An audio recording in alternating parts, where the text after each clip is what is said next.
Buenas tardes. En el día de hoy voy a hablar sobre el tema de salud y enfermedad. Mi nombre es María Denise Hernández y me apoyaré en unas diapositivas para dar los conceptos que se encuentran allí, la explicación de los respectivos conceptos. Empezaremos por dialogar de salud. Decimos que es el estado completo, bien, es el estado de completo bienestar físico, mental y social, y no solamente ausencia de afecciones o enfermedades. Esto lo dice la Organización Mundial de la Salud, pero actualmente ellos mismos dan un abordaje de que esto no es únicamente la enfermedad física del cuerpo, sino que además tenemos que analizar muchos más factores, como lo es psicológicamente, las emociones, el lugar que nos rodea, la sociedad que nos rodea, nuestro sitio de trabajo, para dar un concepto completo de salud. Continuamos con un salud con enfoque multifactorial. Se dice que son patologías a donde no se puede culpar a un solo agente etiológico. ¿Qué quiere decir esto? Que como su mismo nombre lo dice, son multifactoriales y son muchos factores los que influyen. En esto podemos decir que los seres nacen, crecen y envejecen. Es decir, que esto va de acuerdo a la secuencia de la vida que cada uno de nosotros tenemos, ayudado por, digamos, el medio ambiente, los factores sanitarios y muchos más factores que influyen, la alimentación, la vida sana, el deporte.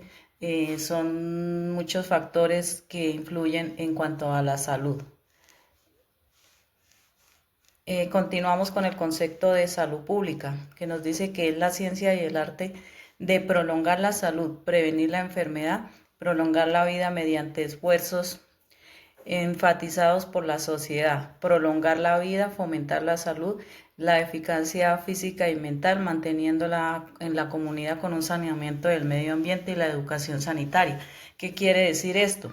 Que ya la salud se toma un enfoque más avanzado, ya no es solamente la salud del individuo personalmente o del trabajador, sino que esto lo rodea todo lo que está digamos, en el medio ambiente, en la sociedad, los medios que utiliza el gobierno, los aportes que da el gobierno para mejorar la salud, para las campañas de vacunación, para las campañas de una buena alimentación, para las campañas de la ayuda de la gente que está en la calle, para las campañas de la tercera edad que no tienen, digamos, para cómo subsistir diariamente. Todo esto se da mediante bonos. Uno se da cuenta que el gobierno, digamos, designa un aporte para la salud. Y no quiere decir solo la salud en las clínicas, la salud de las personas que están enfermas, sino cómo mantener y cómo prevenir enfermedades en la sociedad, en cuanto a la sociedad que nos rodea. Seguimos con el proceso de la salud. Salud-enfermedad. Decimos que es la interacción constante de factores naturales, genéticos y sociales. En este proceso nos damos cuenta que proceso salud-enfermedad es como los diferentes pasos que hay para llegar a la enfermedad. Es decir, si yo estoy sana y voy a un lugar a donde hay muchas personas enfermas, y tengo bajitas mis defensas, pues es obvio que me voy a enfermar. O si lo contrario, yo soy la que estoy enferma y voy a mi sitio de trabajo donde comparto con 20, 30 personas y tengo una gripa terrible, pues es obvio que me voy a enfermar. Entonces, este es el proceso. Inicialmente me enfermo. El segundo paso, pues tengo que asistir a un médico a ponerme en control para enfermarme. Y si pues si ya esto no da, obviamente me voy a enfermar y voy a tener que ir a una clínica y ya vienen otros pasos muy diferentes para la recuperación. O si yo no me cuido, pues me voy a enfermar de los pulmones. Si me enfermo de los pulmones, voy a ser dependiente de un oxígeno. Y si voy a ser dependiente de un oxígeno, pues mi vida va a cambiar radicalmente o llega el caso de hasta la muerte. Seguimos con los determinantes de la salud. Eh, Determinantes sociales de la salud. Dice, los hace la Organización Mundial de la Salud desde el abordaje sobre la salud y las acciones para lograr su promoción, en la cual sugiere una intervención y regulación estatal que genere el empoderamiento de las personas frente a la salud y de su comunidad. ¿Qué quiere decir esto? Que como su nombre lo dice, también son muchos determinantes de lo que existen en la sociedad para llegar a determinar la salud.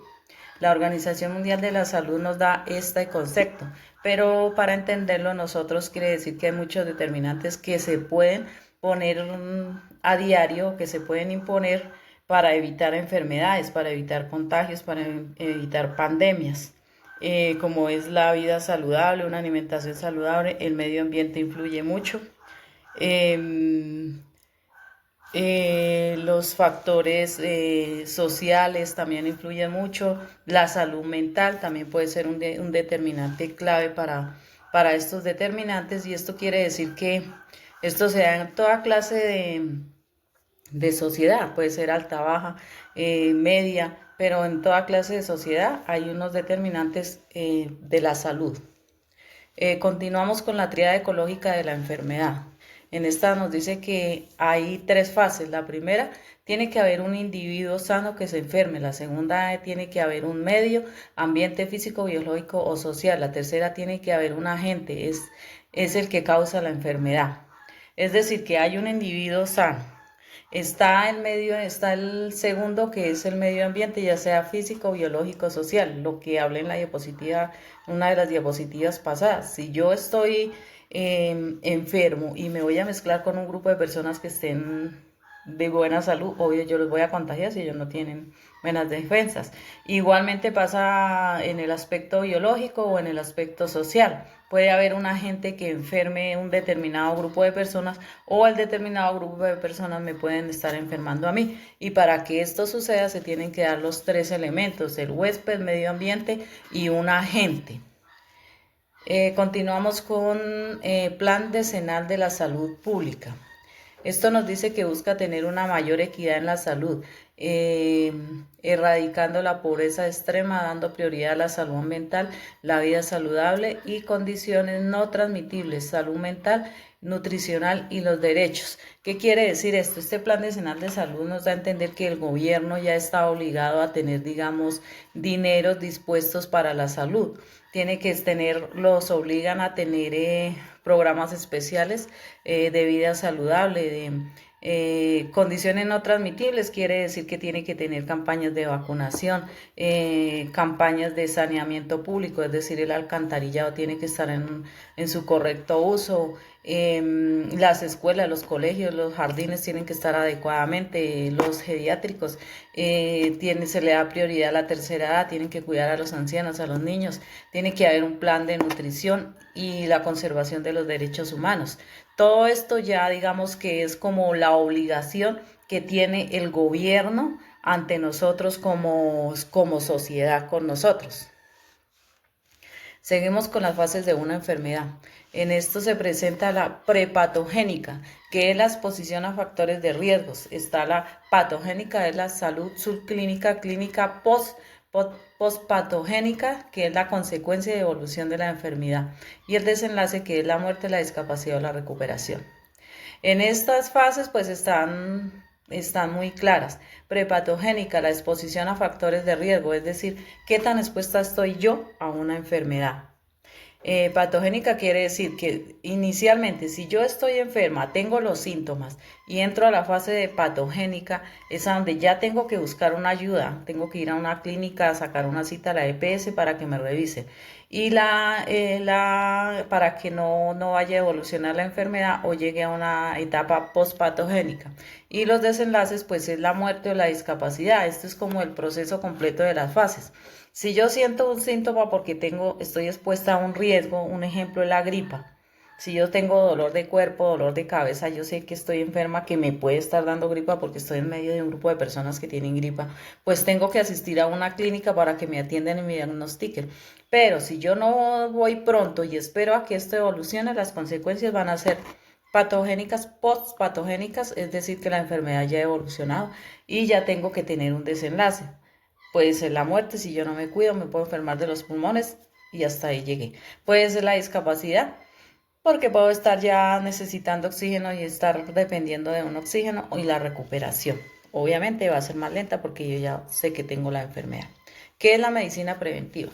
Nos dice que es aquella que busca evitar la aparición de enfermedades, retrasar su progreso y reducir su impacto a través de la promoción de hábitos saludables, de detección temprana y el tratamiento oportuno de las enfermedades.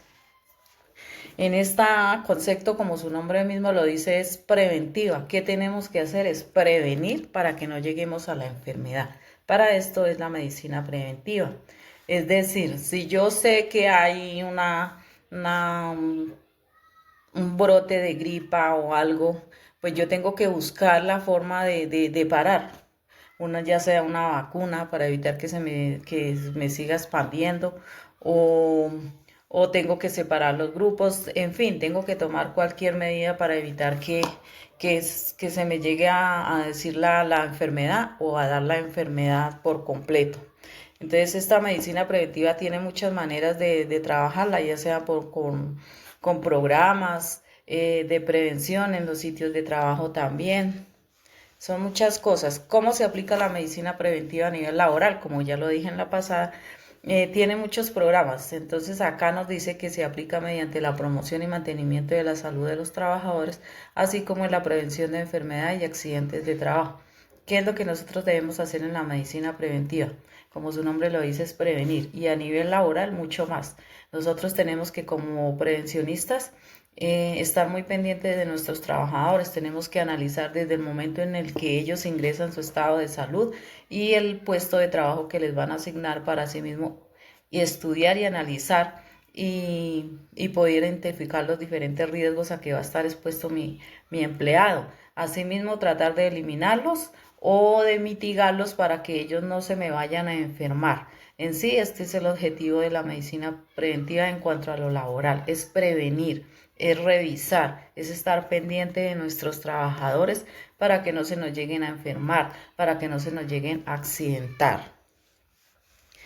Continuamos con las principales leyes o normas nacionales de la medicina preventiva. En esta tenemos el decreto 586 de 1983 que unifica el programa de salud ocupacional. Ahí ya se empieza a dar a conocer lo que es la salud ocupacional a nivel laboral.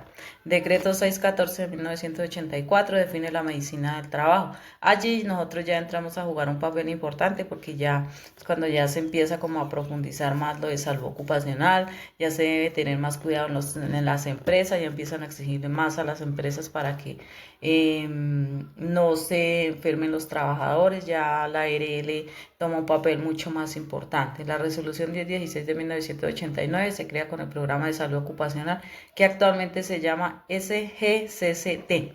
Es decir, que este toma más auge acá en esta resolución 1016. Nos cambia el nombre que es el que tenemos actualmente, pero pues sigue siendo salud ocupacional. Salud ocupacional es como el original y ya digamos que lo cambian por este, pero sigue siendo el mismo. Actividades de medicina preventiva en las empresas. Decimos que tenemos los exámenes médicos. En estos exámenes médicos podemos hablar de los exámenes de ingreso, los exámenes que se hacen anualmente y los exámenes de egreso. Las inspecciones del lugar de trabajo. Ahí podemos hablar de todos los digamos, las caminatas o la vigilancia que se le hacen a los puestos de trabajo, las investigaciones para identificar los peligros, para identificar los riesgos, para saber si el trabajador está bien ahí o no, si necesitamos modelo del lugar de trabajo o si es el adecuado. Investigar y analizar enfermedades ocurridas, es decir, se hace una investigación desde el momento en el que el trabajador ingresó a esta empresa, como también se le hace un seguimiento de las empresas o de los puestos de trabajo que haya tenido anteriormente para saber identificar si es en esta empresa donde se está enfermando o si esta persona ya viene enferma de la otra empresa. De ahí que los exámenes de ingreso son como la mano derecha para hacer estas investigaciones. Evaluación toxicológica de la materia prima. ¿Qué quiere decir esto? Esto es como un seguimiento que se le hace a las materias primas de todas las empresas a donde se esté elaborando. Un ejemplo, si yo estoy trabajando en un almacén o en una empresa de químicos, yo tengo que hacerle, digamos, la evaluación toxicológica a todas las materias primas desde el momento en el que ingresan.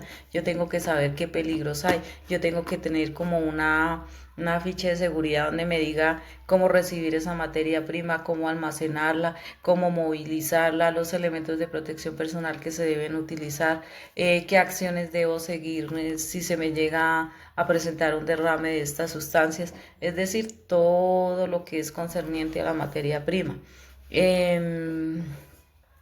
Organizar e implementar primeros auxilios, es decir, que si yo tengo una brigada, que obviamente toda empresa tiene una brigada, yo como prevencionista tengo que garantizar que esta brigada sepa primeros auxilios, e inclusive yo mismo tengo que saber de primeros auxilios, y si no lo sé, tengo que buscar a alguien que me capacite para que mi brigada tenga conocimiento sobre qué hacer en cualquier tipo de eventualidad.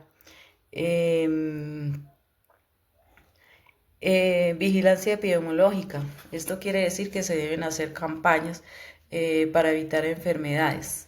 Prevención y educación de salud y detección de riesgos. Para esto se hace, digamos, el seguimiento a los puestos de trabajo y a los diferentes de la empresa, de cada trabajador, su puesto de trabajo que se le ha asignado, si corresponde a él o si no corresponde a él, si se siente cómodo, si no se siente cómodo, si necesitamos hacerle modificaciones, si necesitamos dejarlos tal cual como está. Es como un seguimiento y una evaluación que se le hace para definir si es el adecuado o si no es el adecuado.